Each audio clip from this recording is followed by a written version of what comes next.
I'm Kent Lyon. I'm a history buff, and I have a real passion for the natural and the built environment and seeing the past and looking into the future. Did my first architecture degree in Seattle and then had finished that and came over to Australia for a holiday. Halfway through that time I met my wife, Rebecca. Think of where should we go to? Maybe we go to Albany, maybe we go to Margaret River. So I had interviews with architects from those areas, and then ended up meeting architects in Bunbury. About 2 years later, I ended up starting my own practice and have now my own premises down on Beach Road, and have about 4 employees. I've always had a passion for urban design and streetscapes, so I really wanted to work within that as well. So so for me, I really wanted to spend time working on a variety of different projects with a variety of different people, and Bunbury's given me all those opportunities.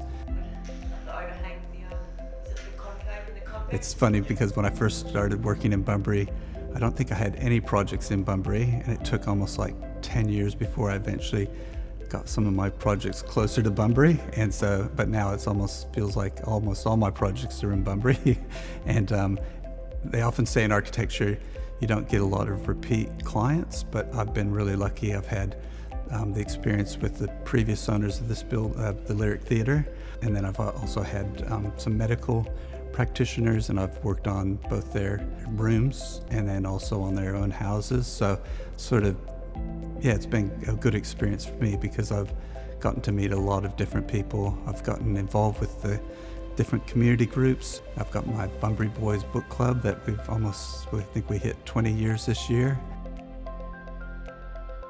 People, I suppose, come to architects because they want something a bit different. And I suppose I try to bring to my projects something that maybe speaks to the history of Bunbury and can help rediscover maybe parts of Bunbury that they didn't realize existed. It's been a great place to bring up our 3 daughters. So they were all brought up here in Bunbury, and now they all live in Perth, but that's still close enough. They all came back down last weekend because they don't like being away for too long, right? They love Bunbury as well, so yeah. I always found Bunbury's interesting. It's a great blend of the old, the new, but then you've got the industrial, you've got the regional center, you've got the sort of city, but sort of big town, so small city, big town. People, you walk down the street and you get to know them. People say hello,